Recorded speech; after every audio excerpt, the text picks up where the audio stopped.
Welcome to the Market Outlook video presented by MarketScholars.com.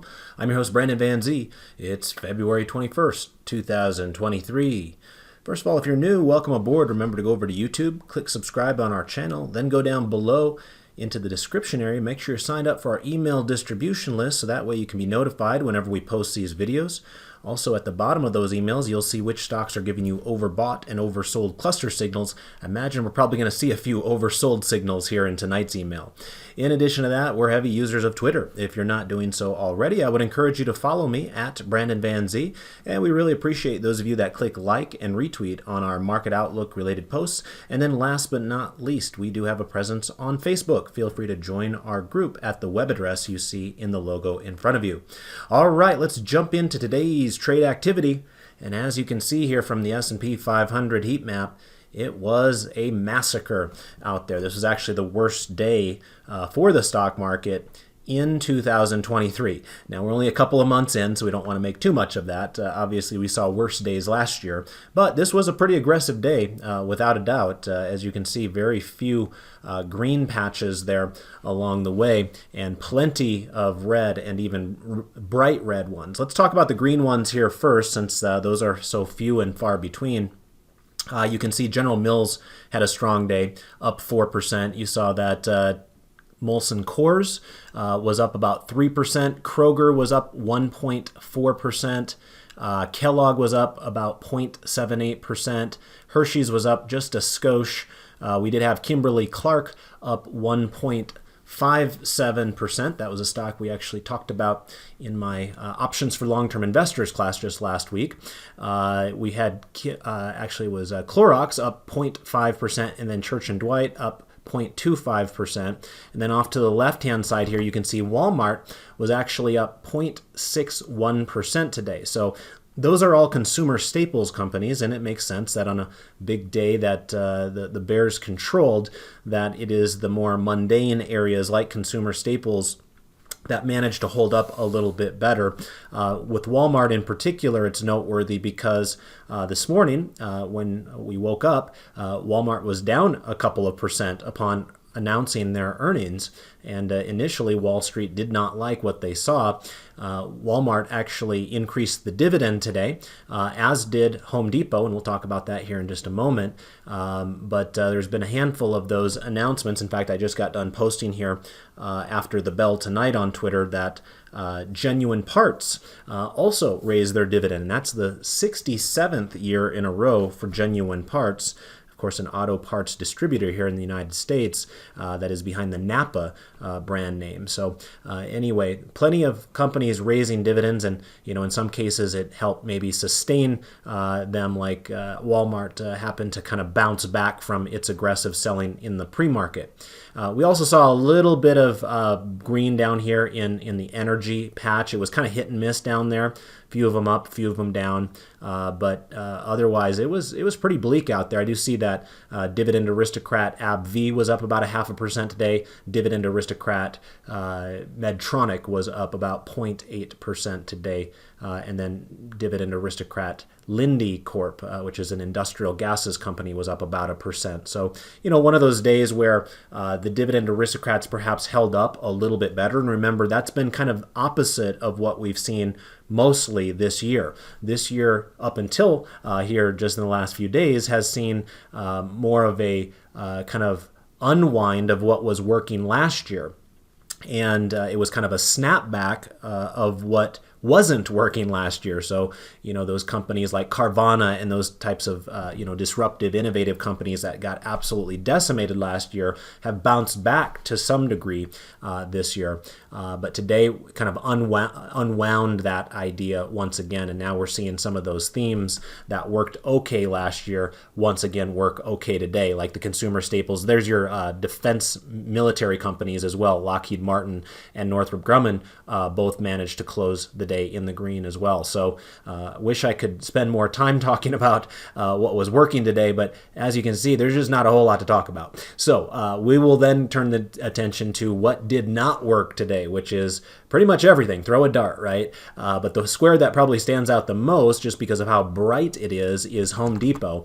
That particular company was down 7% today. Similar to Walmart, it reported its earnings here this morning. Similar to Walmart, it was down aggressively in the pre-market, but unlike Walmart, it continued to be down and even worse as the day progressed. So it did not have the benefit of snapping back like Walmart did, despite also raising their dividend here today. So, Home Depot definitely struggling and kind of putting some pressure on the consumer discretionary space here today. Of course, their direct competition of Lowe's was down over 5% today. Tesla was down over 5% today. Amazon was down 2.7% today. Nike was down 3% today, right? Those are some of your bigger players there within consumer discretionary, all getting hit pretty dramatically.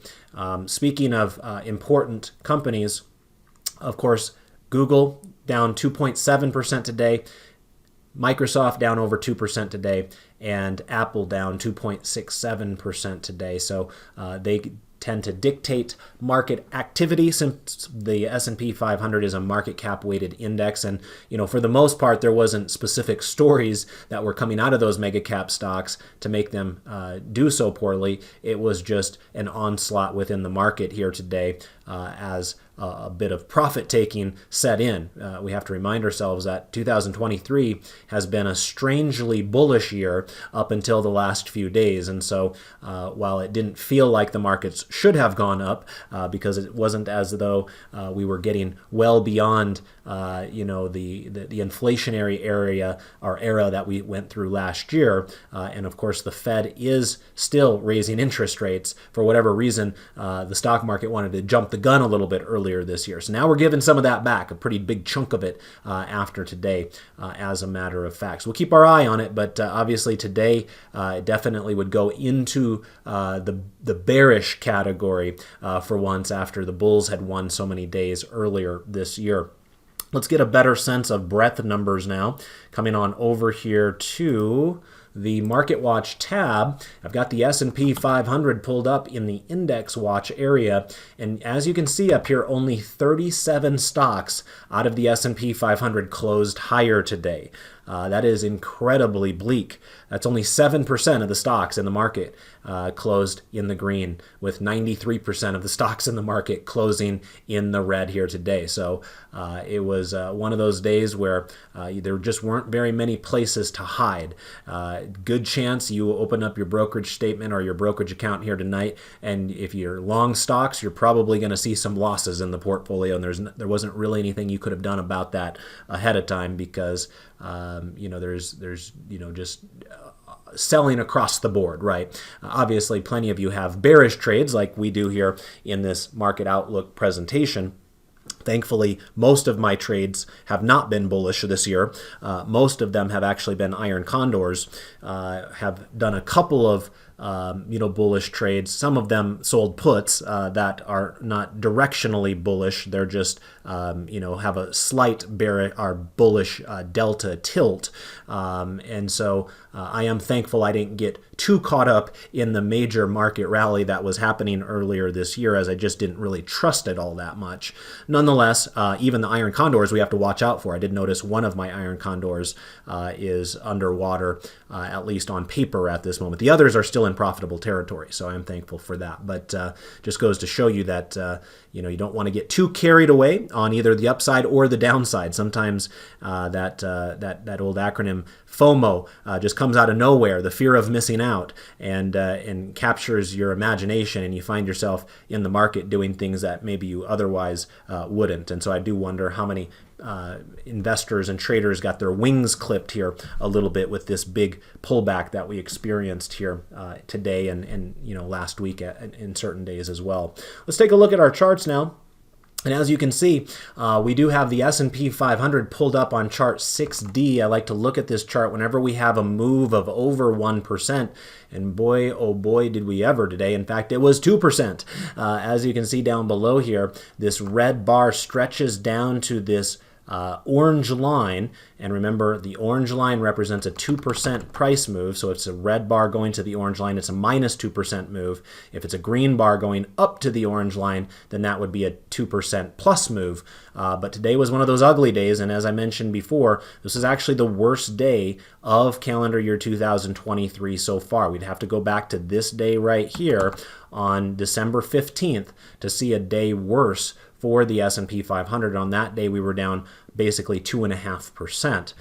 Naturally, when we do get more aggressive sell-off days like this, the assumption is that the VIX would go up. And of course, that is exactly what took place today. You can see down below, the VIX rose to about 22. If you want to see what that looks like on the bigger chart up above, here's kind of how that looks. And as you can see, the VIX is now back to basically its same levels that it started the year, right? So for a while, it seemed like the VIX was falling all the way down here to 17. Who knew how far we could slide? And just like that, remember the VIX is noteworthy for making very aggressive moves in a very small amount of time. And we've just witnessed that in 2 out of the last 3 days. So all of a sudden, you've washed away any losses in the VIX on a calendar year basis. Let's take a look at our 4 grid now. And as you can see, we've got the S&P 500 in the upper left. It was down 2%, as I mentioned before. That means we now have a weekly bearish posture. You can see we breached the 30-day moving average as well with today's move. Notice the green line fell out of the upper reversal zone. The Dow Jones Industrial Average was down even worse than that, down 2.06% today. And one thing that caught my eye is look at that candle on the Dow up here in the upper right compared to the candles for the rest of the indices today. And the Dow looks really aggressive. Remember, first of all, Home Depot is in the Dow, and so that had a major impact. Remember, Home Depot was down 7% here today.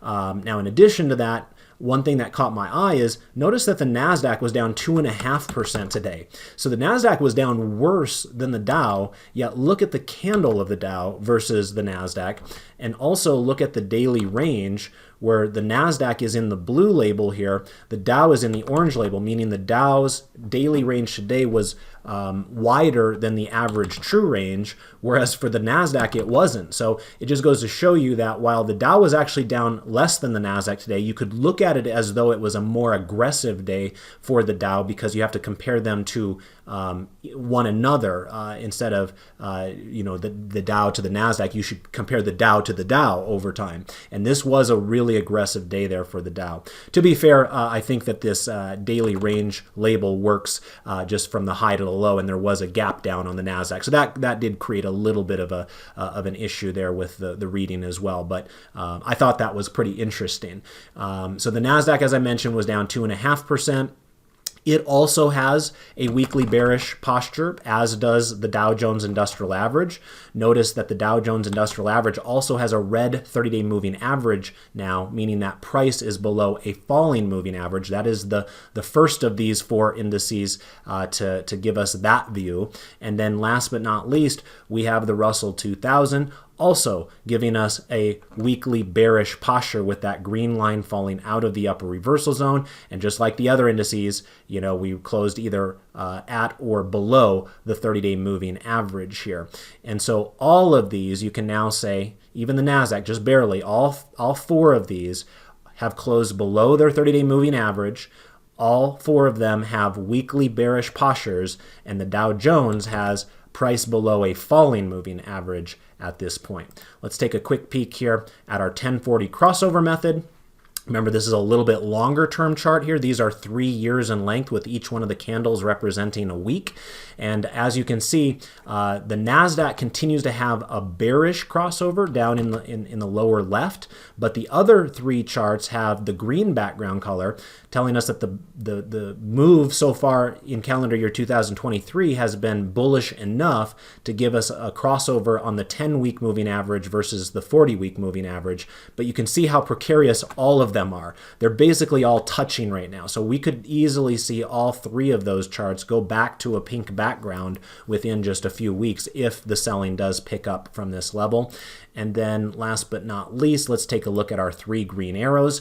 And you can see here, no surprise, on all 4 of our charts, we do have a 3 red arrows signal with all of the aggressive activity here for the day. So that wraps us up. As you're probably aware, this is one of the shorter versions of the video because we didn't quite get to 100 likes the last time I did the video. We got to 97, awfully close. So if 3 more of you would have clicked liked for us there, we would have had this be an hour-long video. But as promised, I'll try to keep it short for those of you that are non-likers out there and make sure that we get you this information as soon as possible. That's the nice thing, that I can get this out to you a lot quicker when the videos are shorter as well. So if you want me to get back on track next time with a full hour-long video like normal, that includes the 12 grid analysis, that includes the sector selector and factor selector, that includes a trade application example, be sure to click like. You can even do it while you're watching this video.